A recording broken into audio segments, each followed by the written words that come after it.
Okay, so I was, I'm spending lots of time on historical stuff, but basically that's because that's the way I think of where my conjecture is sitting. So, we were with Shore, and I explained that. So for simplicity, well, conceptually, it's easier to first discuss things for an infinite field, but then later we will notice that the formulas make sense actually over any base ring, but to motivate why you're doing what you're doing, let's stick with an infinite field, and well, then you might as well take it algebraically closed. I mean, why not? So what we had then, instead of looking at the algebraic group in some fancy way, you can just say, okay, I'm looking at this particular group, and if it acts on a finite dimensional vector space, then we say that it's polynomial of degree d when you have this kind of formula where, well, let's give let's call the basis E1. That's maybe better. G sends V to E1 times a function plus E2 times a function, etc., and where the Fi are homogeneous polynomials.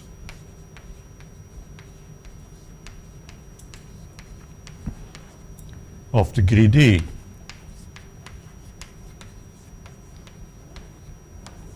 And when you have that, it extends, so the action extends to the n by n matrices, but not as an algebra, just for the multiplication. The addition doesn't. So what Shore now does is he points out an algebra. So shouldn't the right side also have some reference to V? Well, of course, it depends on V. The right-hand side depends on V. So you want me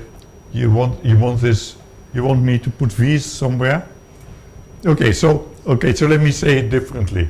We must have a map from V to V tensor polynomials of degree d. You're happier now?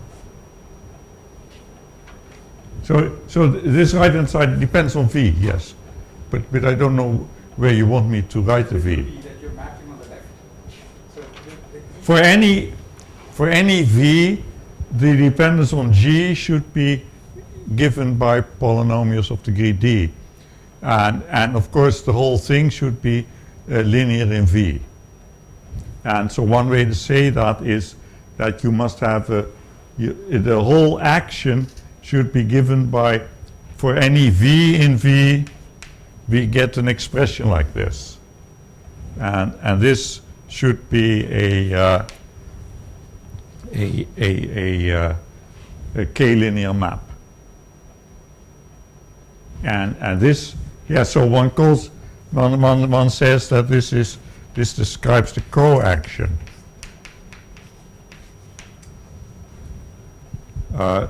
This is a co-multiplication.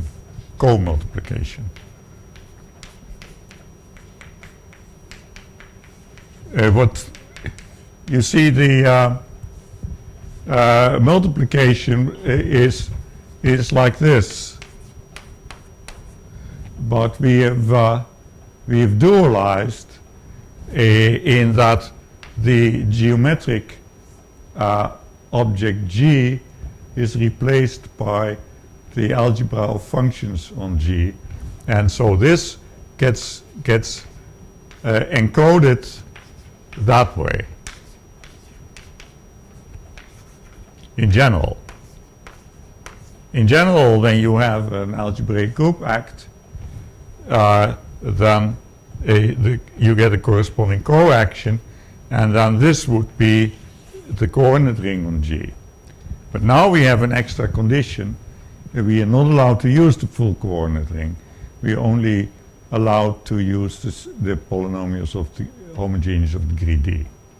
That's the situation. So but now what Schur says is, well, there is actually an algebra as opposed to this monoid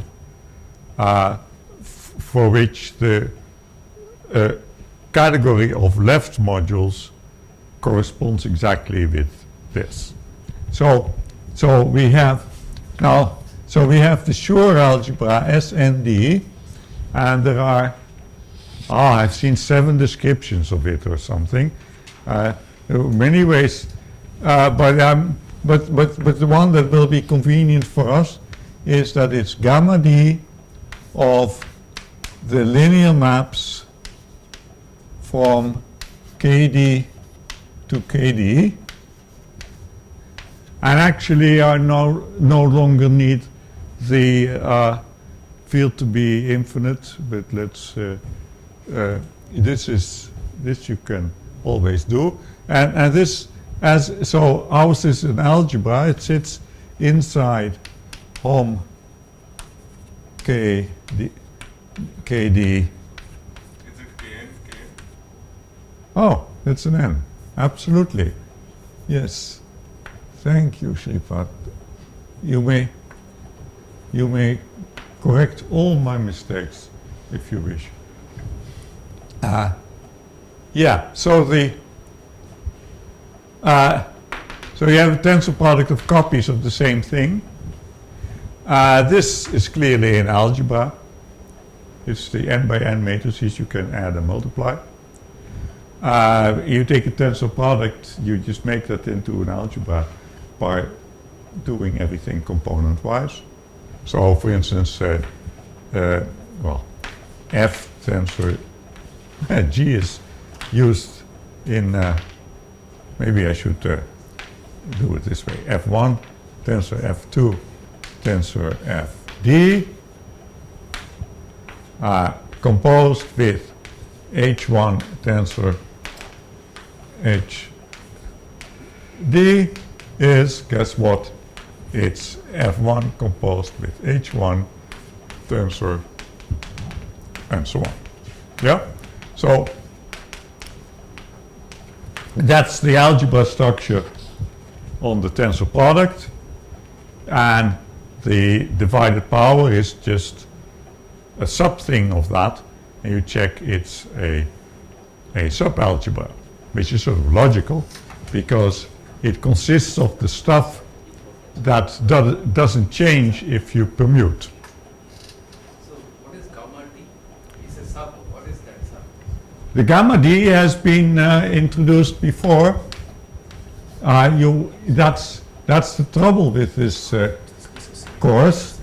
You have to. I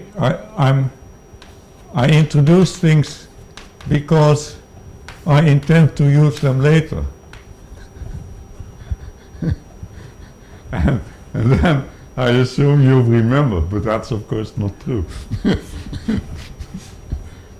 So the D divided power is the stuff in a tensor product that's invariant. So it only, yeah. So let's write down an example of an element of gamma 3v. You would have v tensor w tensor z plus v tensor, well, you get 6 terms. So V tensor V itself. And yes, of course, because, and now this is exactly, so what are we going to say? We are going to say that S left SND modules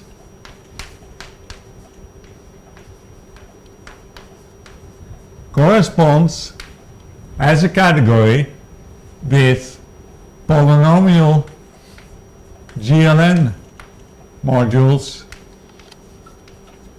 of degree D. And how does that go? Well, where's, yeah, here. Suppose I have an, suppose N is an SND module left, and suppose I have a G in GLN K. Let's still keep K infinite for a few more seconds. Then we have G tensor G D times is sitting in SND. So in other words, we have the GLN K is just sitting inside the units of SND. So shall I write GL1 of SND, or is that too funny? No, I should probably. It's not commutative, so it is not really wise. I mean, I've been using GLN with only commutative entries, and I should probably stick with that. So it sits in there, and so obviously an SND module leads to a GLN module. And the claim is this is an equivalence of categories. And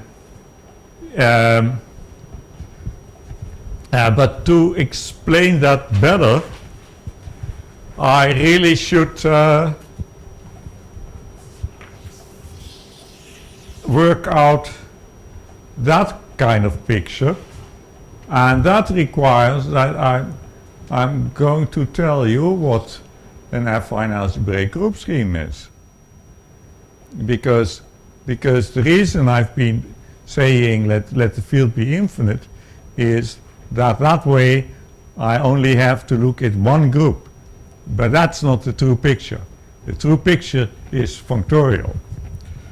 So let's tell what is an affine algebraic group scheme. And we have seen two examples.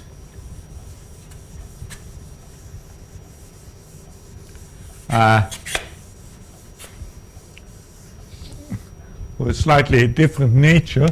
I had GLN. So now K, yeah, let's K can be any ring, but let's say a field, okay? We have seen GLN, and let's take my favorite kind of field. So it's this, of course, is not necessary for the definition of an affine algebraic group scheme, but to write this example, I needed that. So we've already seen two of them. So what is it? An affine algebraic group scheme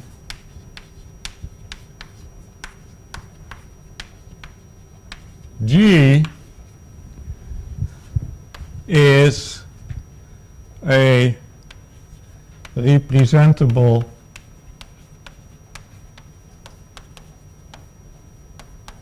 functor, let's call it G, from K algebras, which by convention is commutative K algebras, to the category of groups. And while that, so representable, so that means, so say represented by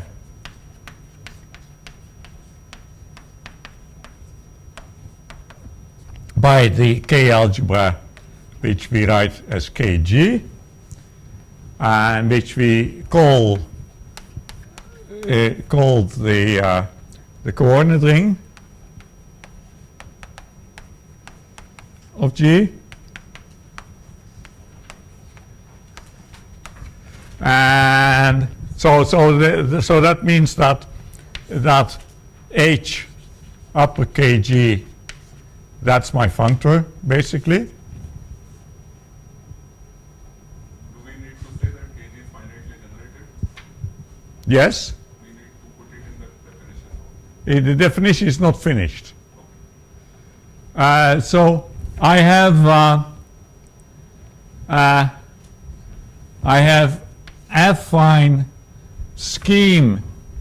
That's just that there is an object that represents the functor in my category of K algebras. Algebraic means that Kg is finitely generated as an algebra, as a K algebra. That's the meaning of the word algebraic. So this is algebraic.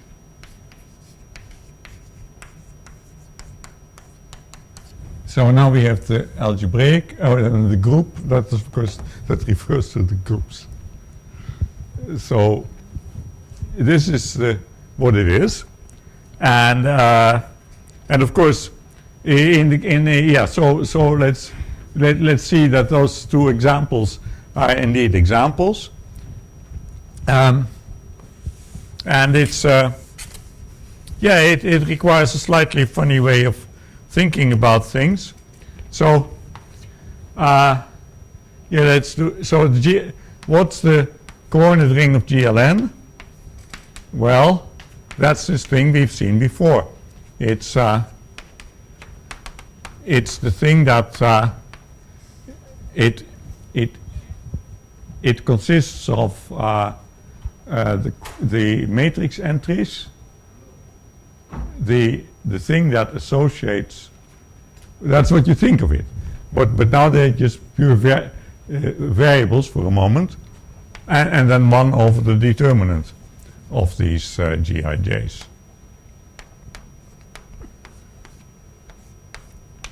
So now let's see that it works. So what do I have to see? I have to see that if that GLNR, that corresponds as a set with, and this equality is, well, I mean, it's like, there are several models of the reals. You have Dedekind cuts, you have equivalence classes of Cauchy sequences, and yet I just say equal, yeah? It's a similar meaning of equal. I mean, it's hom KL of KGLN R. Well, how does that work? If you have if you have an invertible matrix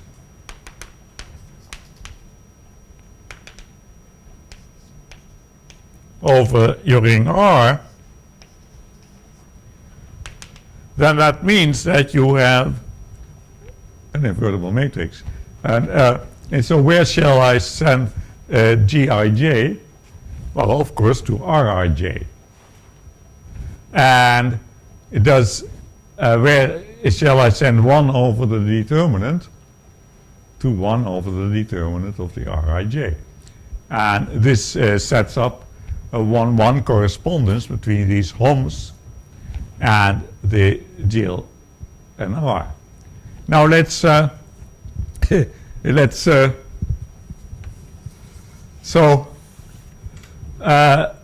coordinate ring, indeed, yeah, so now suppose I have a matrix like this. It corresponds with this element phi of, well, let's call the matrix, what shall I call it, M?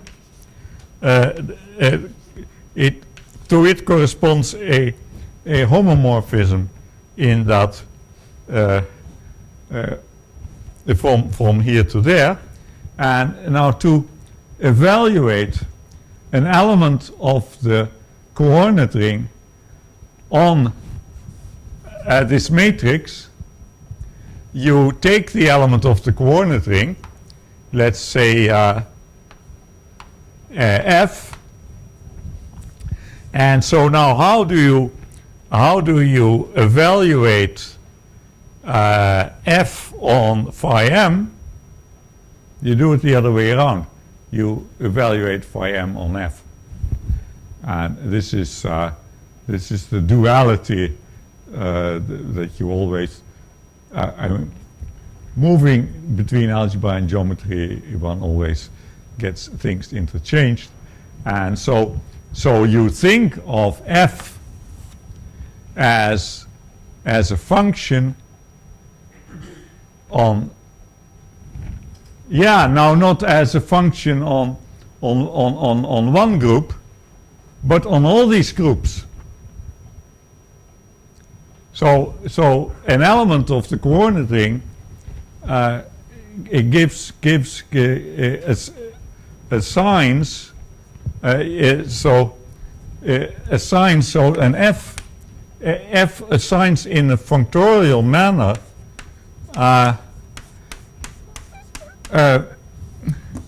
values to group elements, but it does it for all R simultaneously, and this is essential part of the picture, as we have seen in the case of mu p. So let's see what is mu p. What kind of coordinate ring does that have? Well, I claim that that is k t modulo t to the p.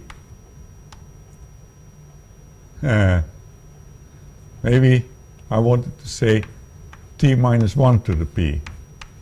That's an isomorphic ring, but maybe it's a better notation. Because so what do we want?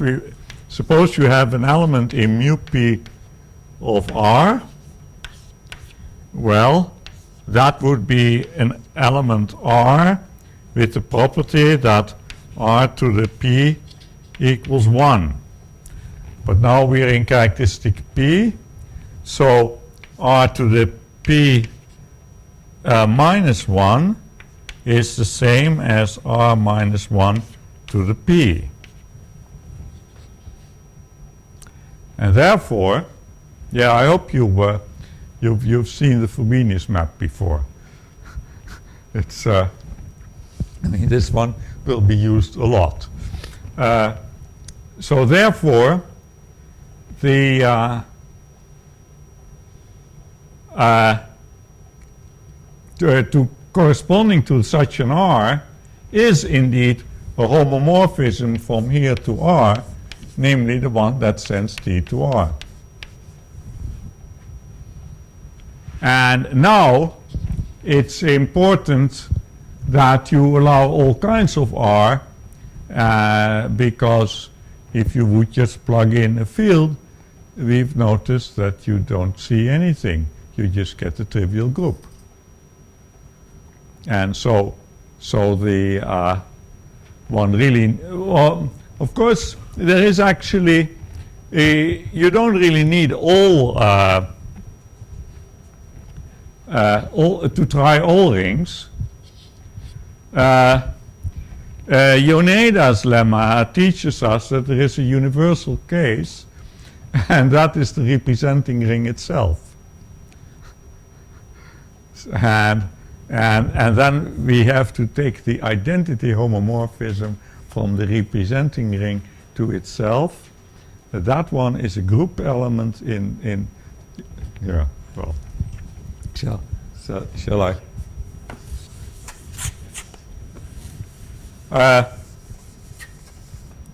So if I take the identity of Kg as a map from Kg to Kg, then this defines an element of G Kg. And that element is sort of the universal element of the group scheme.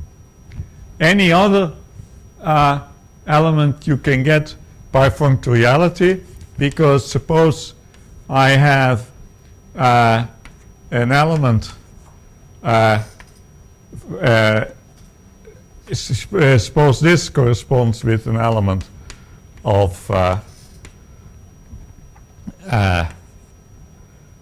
GR, then by applying the functoriality, the fact that this is a functor means that you will have a map from here to here. And now if you look what phi will do, it will send our favorite element to the element you were talking about. This is okay. So yeah. So in particular, you could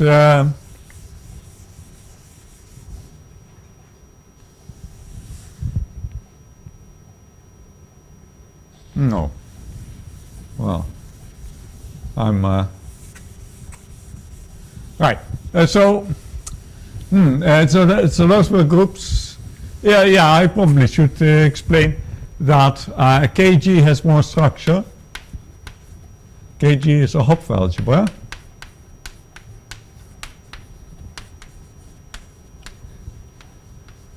That means, in particular, you are given a co-multiplication which goes from here to there. And why is that? Well, what does that algebra represent? This one, so the functor Kg tensor over Kg. So what do we have to understand? If you have a K-algebra homomorphism from this tensor product to some other ring, well, that just amounts to having a homomorphism from here to the other ring and from there to the other ring. So this is just G cross G set theoretically. Yeah, so the H of Kg tensor Kg R is naturally just the set theoretic product of GR and GR. But we know, of course, that these things are groups. So there is a functorial way of going from here to there, namely multiplication. So here I have a morphism between two representable functors, and Yoneda says that must come from a morphism in your original category. And so that's the delta.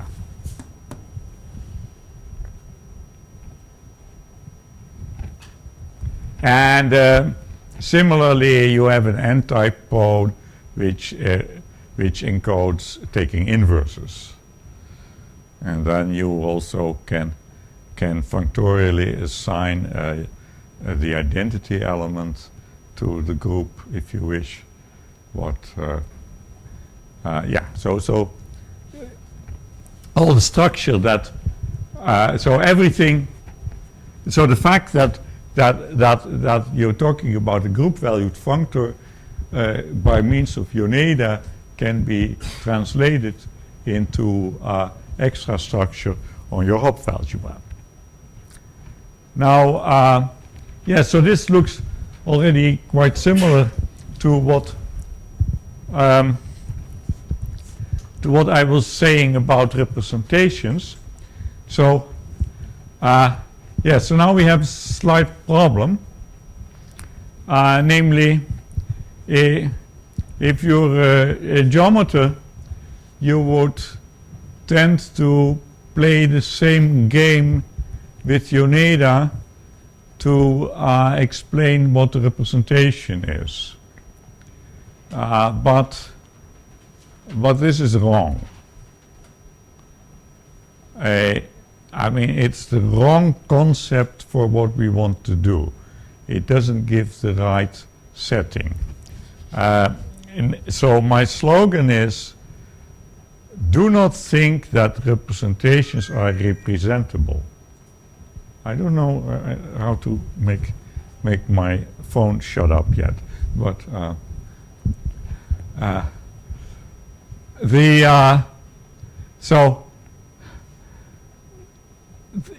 we cannot use Yoneda as such to explain what a representation is, but we can use functors. So what's a representation?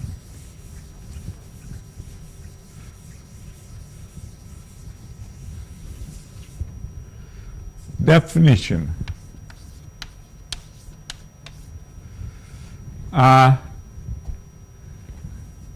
Let V be a K module.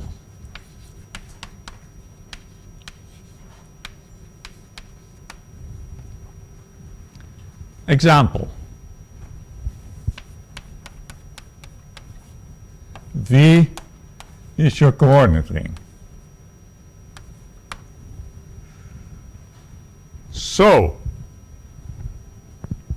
typically, that's not a finite dimensional thing. Okay. Then we say that V is a G module if one is given factorially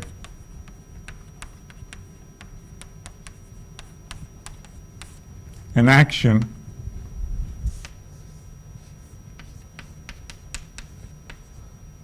of the group GR on the R module R tensor K V. So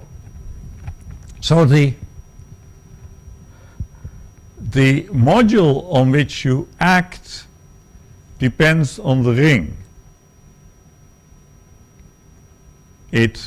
You change scalars to make room for the action of the ring. Example. The defining representation of GLN here it goes. We have GLN-R acting on R to the n. Right? Matrix times column vector. But so this is not k to the n. I mean, it's the thing you act on is adapted to where you are. Okay. Now we have our favorite element. And let's, so in particular,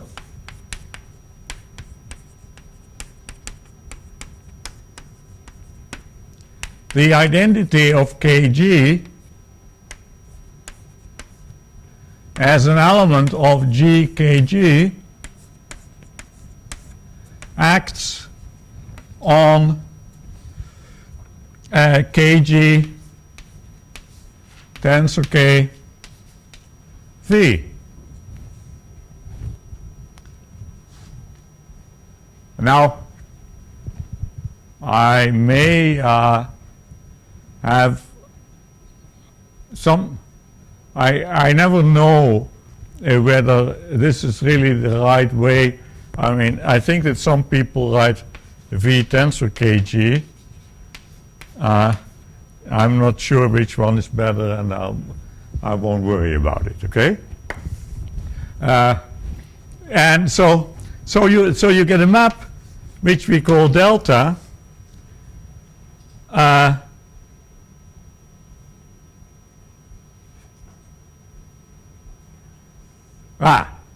Yes. We get a map delta from V to Kg tensor V. That's the co-multiplication. I suppose earlier I had it switched. I'm willing to switch it. I mean, come on. I mean, it's just base change, right? I mean, we're having a K module, we want to make it into a Kg module. We switch them. That's not, okay. Yeah, I think this is more traditional.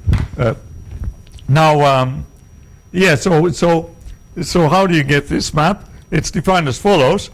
You send V to, well, first, V is in the wrong place for having that one act. So I first send it to V tensor 1 in V tensor Kg. So I didn't do anything yet. And now I send it on to that element, identity Kg, acting on that element. Yeah? And you're in there.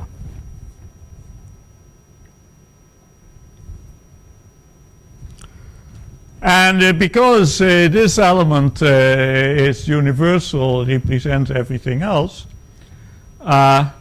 giving this co-multiplication, you should be able to reconstruct the action. Let's do that, and then take a break. So alternative definition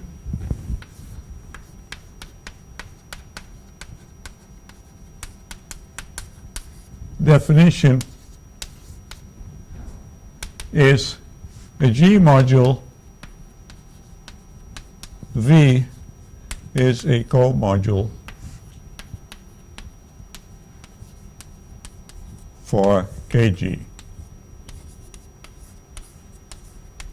Now I didn't tell all the axioms for being a co-module, but let's just one of the things for a co-module is you must be given a co-multiplication. And let's see, given a co-multiplication, how do we get the action? So, so given the co-multiplication,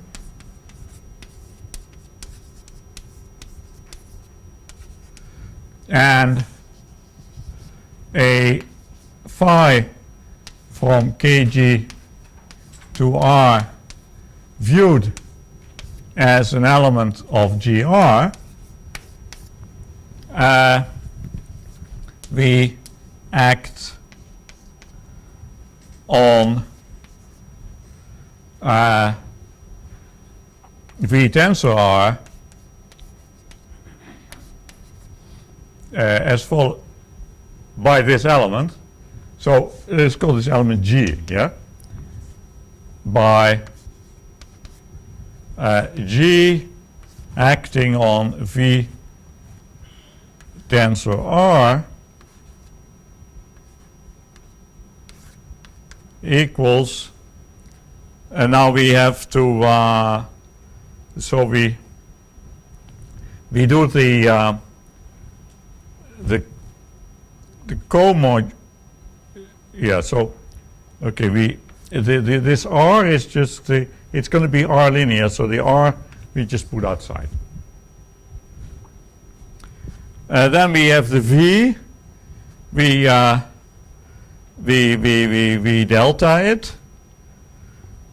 So now we are in here. And then we apply identity on V tensor phi to it. And now we are where we want to be.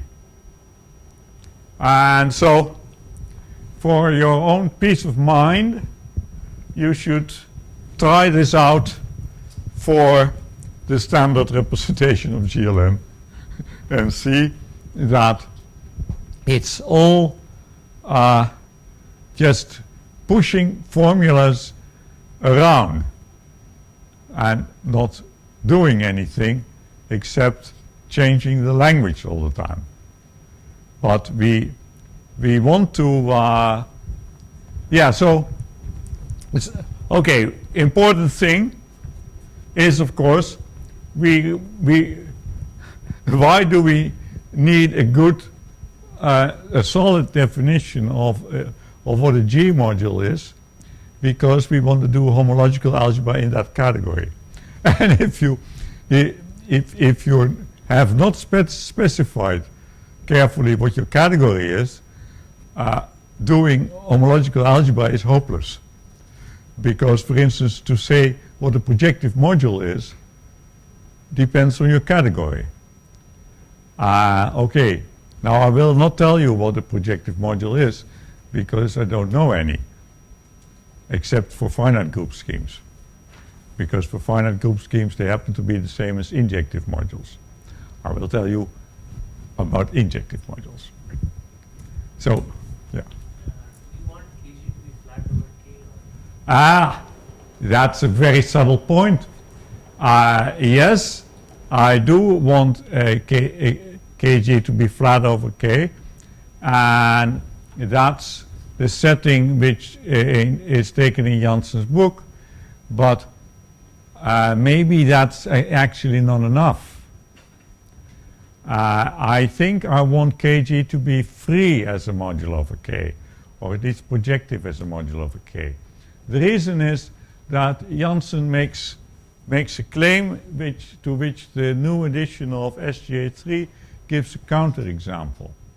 And the statement is that in this setting, if you have a module and you have a vector in it, that there is such a thing as the submodule generated by the vector. That's actually not true if you only require flatness.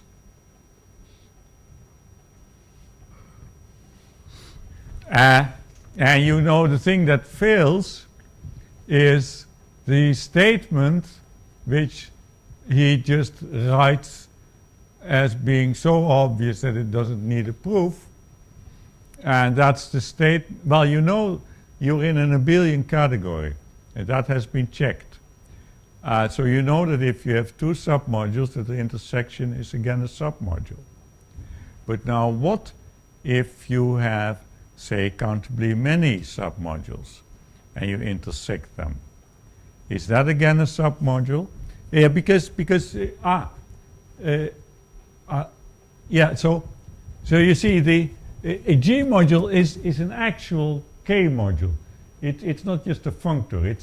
It's really a module, but with a co structure. And so the thing that fails is that an intersection of infinitely many submodules. It doesn't have to be a submodule, and therefore the way you would like to introduce the submodule generated by a vector as being the intersection of all modules that contain it, it fails, and therefore I think we should be wise to assume. So blanket assumption. I'm going to assume that this is always a free K module. Other examples, I'm scared about. Okay. If the base ring is not a field, then we definitely want to allow all K modules, not just the ones that are flat or something, because we want to work in an abelian category. So we want to take quotients, co-kernels freely, and in fact, if you do things over the integers, and then then by allowing also representations that happen to be vector spaces over a prime field, you see connections between representation theory in characteristic 0 and in characteristic P by showing that so power relativity it can be used with taking for the ideal just the multiples of a prime. So you see that although the so let me make that a little clearer.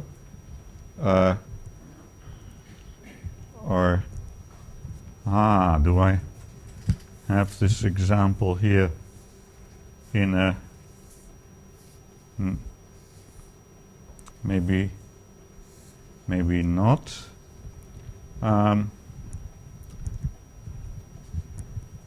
Can I remember this? What's the smallest example of something that happens in finite characteristic where you have an invariant that you don't have in over the integers? Smallest example I can think of is that the element 1 minus 1 in the adjoint representation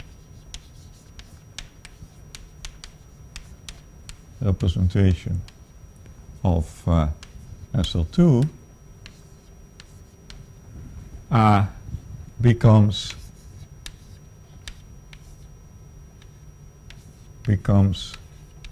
invariant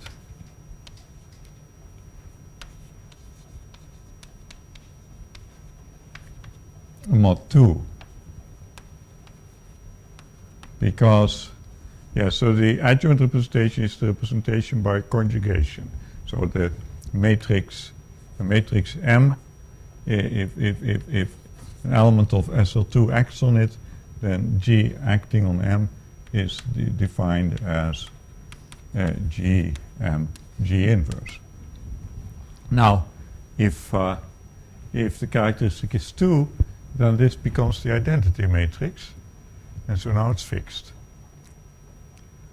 So if we call the adjoint representation, if we call that G, say, then we can look at the symmetric algebra on G. We can go to the symmetric algebra on G mod 2. If you understand what I mean by G mod 2, I mean, and this is power reductive.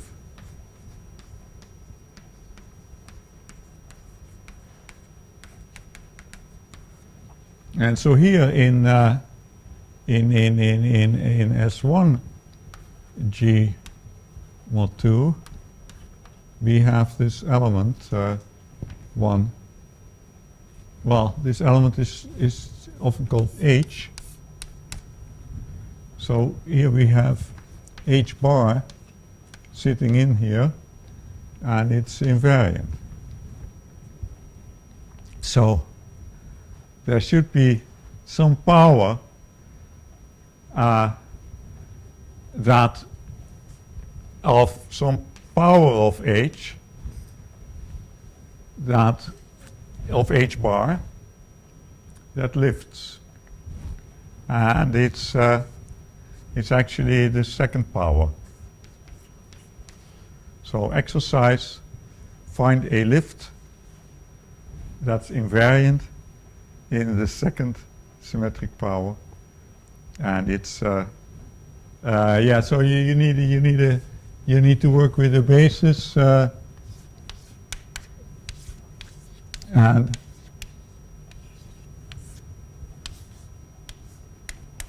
say like that, and so then here you should have some expression. Say this might be it, or well, I mean, you know, I cannot even reproduce the formula for the discriminant from high school, so this one is probably not it, but something like that. So it's really we really want to allow representations with that are not flat when looking at. I should. Well, never. Okay. Yeah. So now, what's the connection between Schur algebras and this co-module language? Well, so suppose you have an SND module M. No, let's call it V, because we've been using V's, right? So what is the structure map that gives the SND module structure? Well, it's the multiplication map. This is what encodes the module structure. There are some axioms, of course, but the multiplication on V is given by a K-linear map like that. Now, this was gamma D of Hom K, Kn, Kn. Okay. And now tensor V. Now, to have yeah, okay. So to have a map from here to there, it corresponds with having a map from V to the dual. I'll use a little check sign for dual. Hey, this is equivalent, right? To have a map from, there is the general adjunction between Hom and tensor. You can, yeah, so in general, we have A tensor B C is basically the same as Hom. Wait.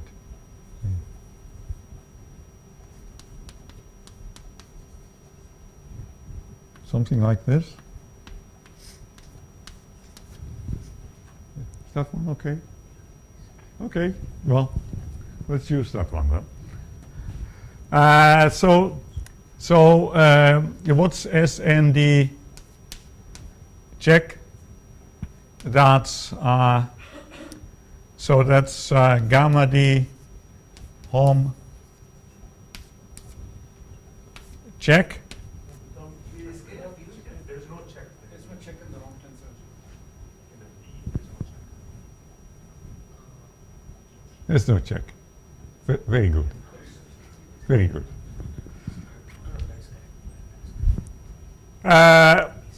Let's we dualize the Schur algebra. Now the when you take a dual,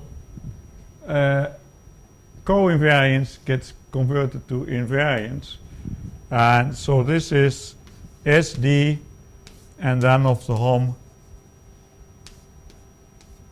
that. And so what is this? This is the K algebra on the variables G11 up to GNN. Because the G11 up to GNN, they are at the basis of this dual. So it's not yeah, but then of course the degree D part, and well, so now it's it becomes sort of clear that to have a GLN module structure which only uses degree D parts and no inverses of determinants, that's exactly what you get. And now you just have to write out all definitions and see if everything matches. And it does. Yeah. I mean, of course, you have to. I mean, this map needs to have properties in order for this to describe a module structure.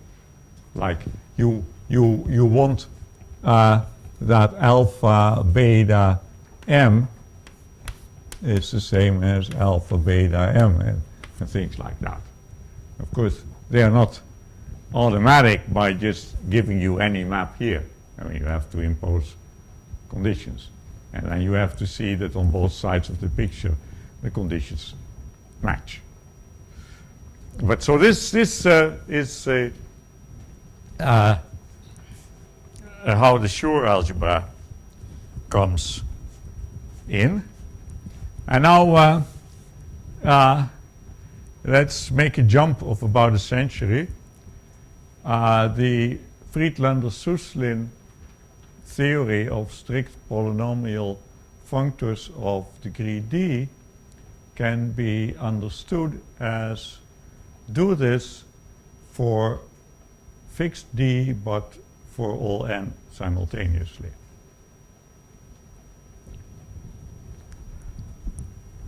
Okay, so let's first describe it their way, and then describe it how it's being rephrased by people who are more familiar with playing with categories, and it's less. So there is an intuitive definition, and there is a definition which is superior if you want to prove things without getting too much of a headache, checking all kinds of. Okay, so we we have K a field. Say, although one can do things over Dedekind rings and work with projective modules, and but the K a field and K infinite to begin with to keep for the intuition.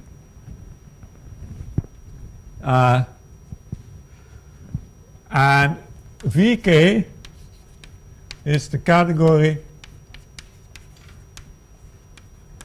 of finite dimensional vector spaces over Knet, of course.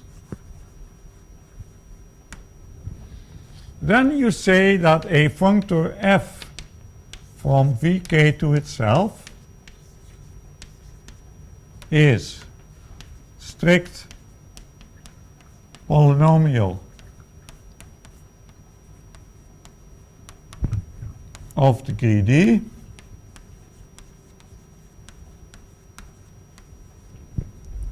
if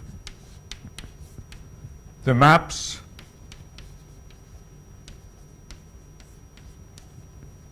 which are implied by having a functor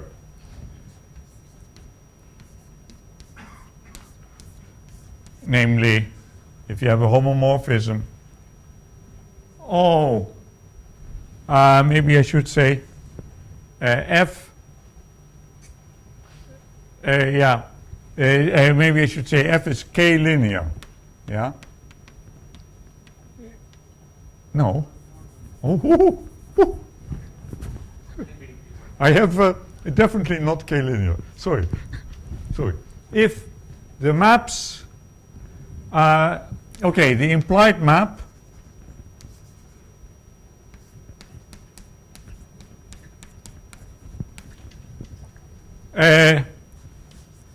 are polynomial of degree d. And because I have taken an infinite field, you can just look at a map and write it down in coordinates. So you must take coordinates here, coordinates there, these two vector spaces, and then the formulas that describe this map should all be homogeneous polynomials of degree d. So example, f is the d symmetric power functor, f is the d exterior power functor, f equals the tensor, the d tensor power, f equals the d gamma power, and more generally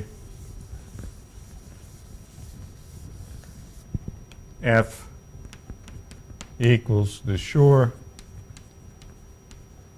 functor associated with a diagram which has d boxes, or a Cohomological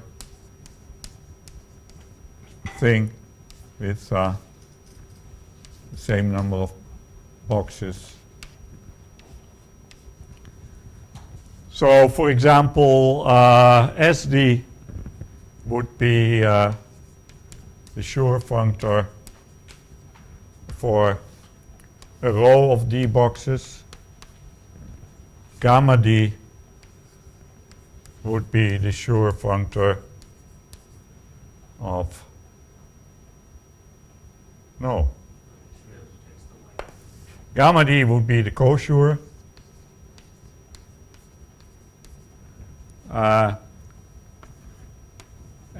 This one would be Schur of a column of D boxes. And this fixes my convention, because there are also people who have the Young diagrams reflected in their terminology. And it's even worse, you have people who alternate in their papers.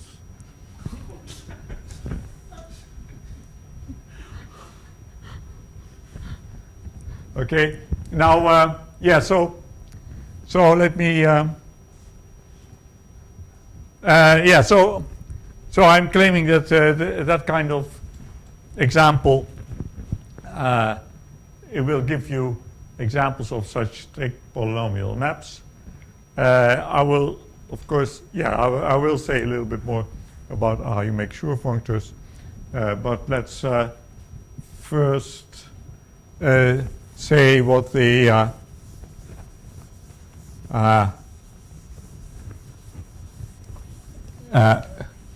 more sophisticated definition of the same thing is.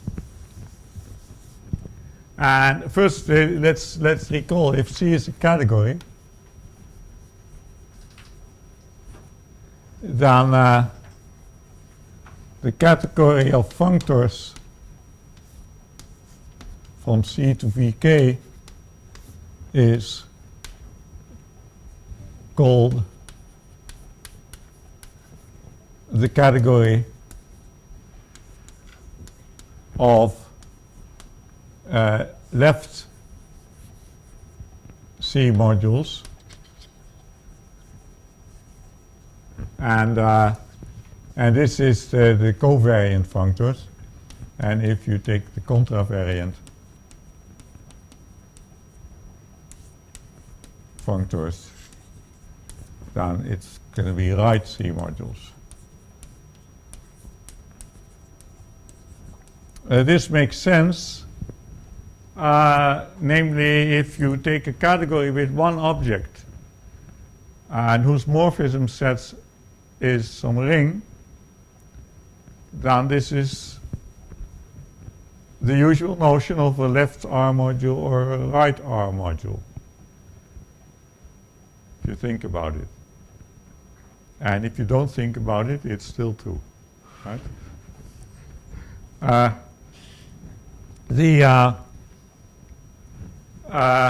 Yeah, okay, of course, here I took finite dimensional vector spaces. Of course, one could use a similar terminology for allowing any kind of vector space, but I will always land in finite dimensional vector spaces, so let's keep it that way. But now, so how do you capture this Friedlander-Suslin idea? Did I ever mention that why the word strict is there? Well, the word strict is there because MacLane had beaten them to the terminology polynomial functor. He had already given that a meaning, and that's not what they meant. So they thought very hard, can we find a new terminology so as to explain what we want, and this is what they came up with, strict. It's not very inventive, but it's so strict means after Friedlander and Suslin. A strict polynomial functor is a polynomial functor in the sense of Friedlander and Suslin. That's the meaning of strict. Maybe they hoped that it would be replaced by some whatever. Yeah. Now what over here, of course, typical examples that they have in mind is when V is equal to W equals the n-dimensional standard K vector space. And because then we are talking about a polynomial representations of GLN. And so the way to do this right is to introduce the divided power category which has as objects the objects of Vk, the same objects, but the morphism sets are rather different.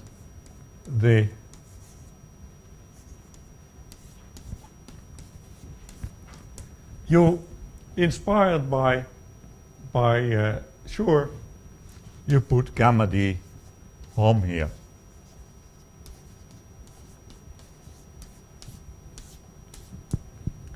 And now the category of strict polynomial functors of degree d can simply be defined as the k-linear functors. So it's the category of k-linear functors from this divided power category to the category of vector spaces. So it's yeah. So it's the same as a gamma d Vk module, except that things have been enriched by remembering that they're k vector spaces, and so you also want the functors to be k linear. And yeah, so now it works splendidly, because now this works fine whether the field is finite or not. This works fine, because now look, suppose you have an F in PD. Then in particular you have a map from home in gamma d. Let me drop the k. I mean, the k is understood. And here it is again. So you have a k-linear map from here to home Fkn.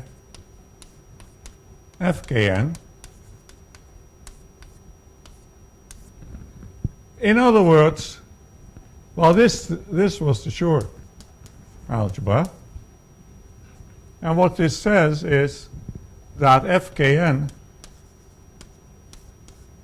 is a module for the Schur algebra. So here we have, for every n, our representation of GLN, which is polynomial of degree d.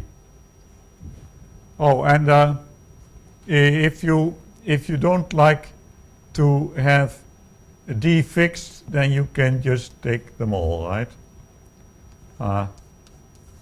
You can take the category of things that can be written as finite sums of things of various degrees. What we will usually have to deal with is degree d and degree d times p, because we will be composing with Frobenius maps. Okay, so this is that's the category, and it's in the homological algebra of that category that they find cohomology classes or X classes, no cohomology classes, that will help them to get control over spectral sequences that they need to get control over. But let's first, let me see. So I jumped from the beginning of last century to the end, but maybe there should be some stuff in between, like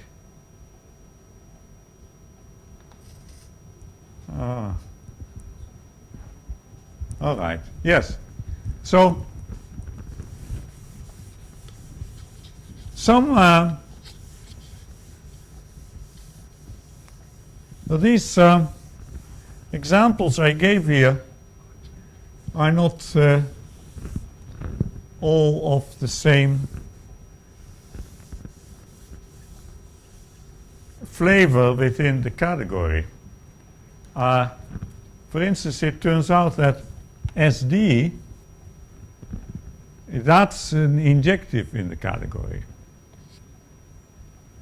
And there is a duality on the category, which then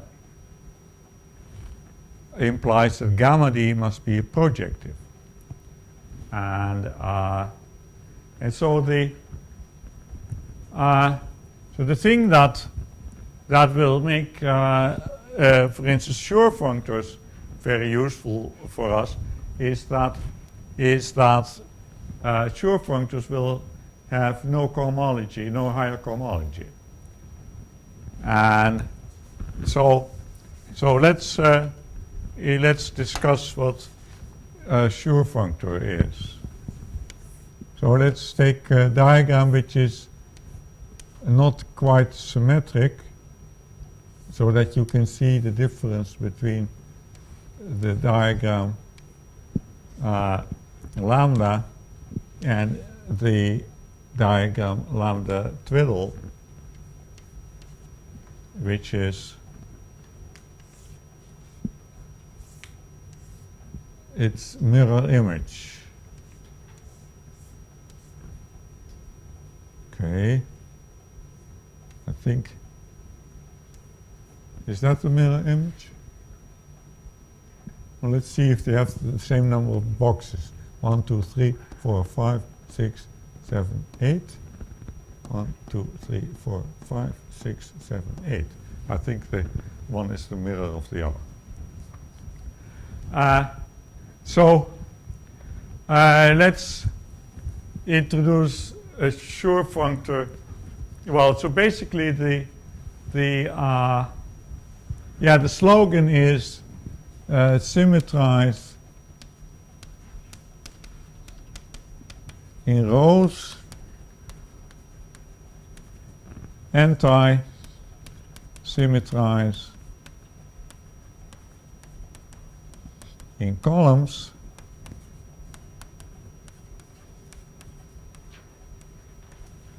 as you saw here, right? Here you have just a row, so you get a symmetric power. Here you have just a column, so you get a exterior power, so you get all signs. So let's look at lambda d of kn, and let's give the elements of kn the basis vectors the usual weights. epsilon 1, epsilon 2 up to epsilon n, epsilon I being the weight of the ith basis vector, then what would be, yeah, so the usual convention is that epsilon 1 is bigger than epsilon 2, and so on. And then what would be the highest weight here?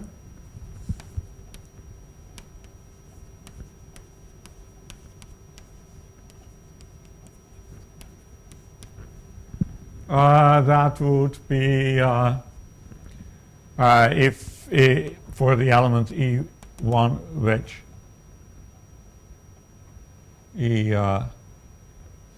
ED, I suppose.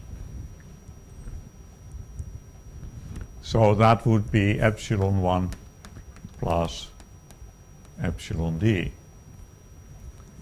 And the picture that one makes to record that element is 1 to up to d. Now let's look at the highest weight of SDKN. Well, the highest weight you'd simply get to it by taking E1 d times. And the picture one makes is one has the following Young tableau. You put ones everywhere. And so now here we see two rules. In a standard or semi-standard tableau, the rows, well, that's not very visible, I suppose. The rows are increasing, but not necessarily strictly. And the columns are increasing, but strictly. Now, yeah, what am I doing? I'm going to tell you what a Schur module is, isn't it?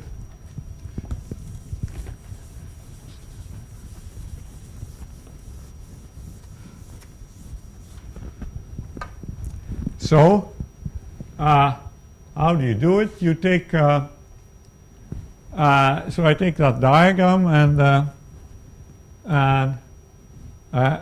so I have to say where a vector space V goes. And so I see there a diagram which has 3 boxes in a row. So maybe I should use a color. Don't know if it's very visible, but it doesn't matter. I mean, I have 3 boxes. Then I'll put the tensor product, go to the next row. I have only 2 boxes there.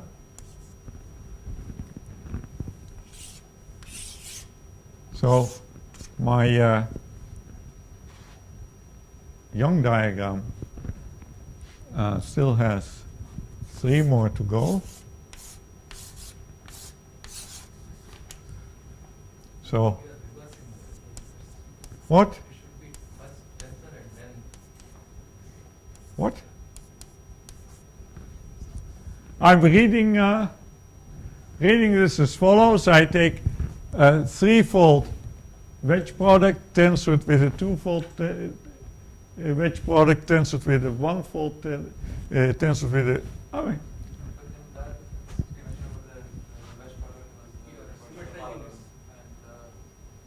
no, I'm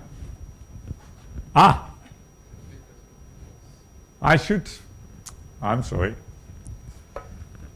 Yes, I see what you're complaining about. Okay, we are.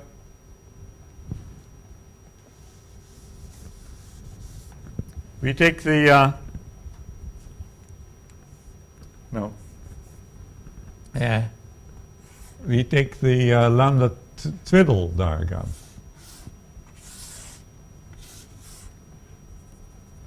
Yeah?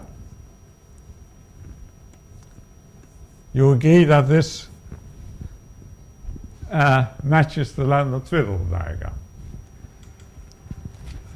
Then, yeah, okay, I'm trying to do it in a silly way. I think I'm succeeding. So this one sits inside V tensor V tensor V tensor V tensor V tensored with V tensor V tensor V. This one just goes there, and this one goes there by A wedge B goes to A tensor B minus B tensor A. So that's anti-symmetrizing. And this one similarly, but I'm not writing down all 5 factorial permutations. And there are plus signs and minus signs. Plus signs for the even permutations and minus signs for the odd permutations. But then you say, you got it all wrong. You're using the conjugate partition. So, well, I can say, okay, let's flip. And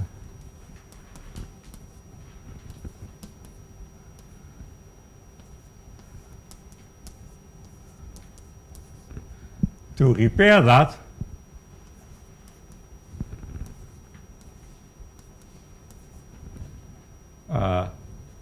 where was my original?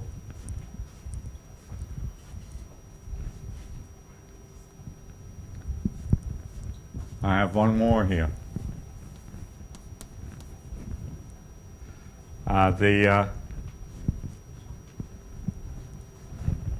unflipped diagram had 3 boxes, then 2 boxes, and then 1 box, 1 box, 1 box. And the flip map is, guess what? If you have A tensor B, tensor C, tensor D, tensor E, tensor F, tensor G, tensor H, it goes to A, B, C, D, E, F, G, and H, and you put in the tensors yourself. Yeah? So, okay? And now we map it that way. We map this to S3, V, this to S2, V, this to V, that to V, that to V. And the composite map has an image, and that image is called the Schur module. And a theorem is that this composite map has a co-kernel which is free. And the way one proves that is by giving explicit bases of everything. And so in particular, these diagrams that are being filled correctly, like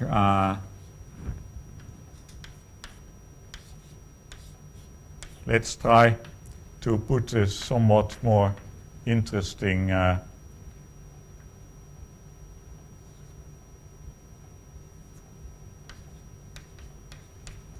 filled like that, for instance. Such diagrams correspond with a basis of the image, and then and so this is all very combinatorial, that so by arguments that I will not give here, but you can imagine that you have to so you have to do lots of computations with those kind of gadgets, and so then you find that the co-kernel is free, and all this obviously makes sense over the integers, and but because the co-kernel is free, everything splits up into free modules, all images and kernels, and the whole thing breaks up into direct sums, and therefore if you change bases to another ring, you get exactly the same picture with exactly the same ranks, and so this is a theory which works universally, and now, but it turns out that and in co-Schur modules, then you go the other way around. They are dual notion. But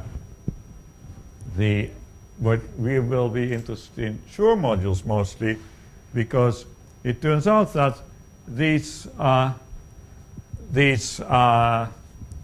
modules are actually also well known in the representation theory of algebraic groups, not just for GL. Well, this is the case of GLN, of a kind of module that's very famous in representation theory of reductive groups. Nowadays, they are usually written like this. This is the Ringel notation.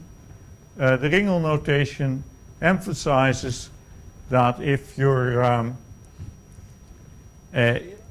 so if you have a finite dimensional module for, say, a finite group, and you try to picture its structure, and then you write composition factors like there's something here, something there, and then maybe I don't know what they mean exactly by this, but what this picture at least indicates is there's only one irreducible which is at the bottom, which is a submodule. There's only one irreducible submodule. Now, so